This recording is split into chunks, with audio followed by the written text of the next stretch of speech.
8 people were hospitalized after a sudden explosion shook a residential apartment building in Chicago's South Austin neighborhood and showered the street with bricks and other debris.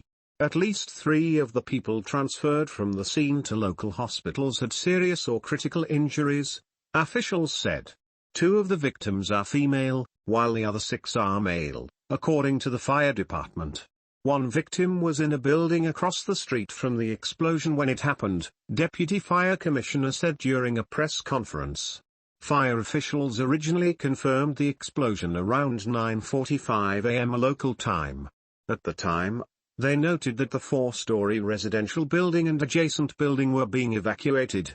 10 ambulances and 135 first responders were called to the scene, Furman said.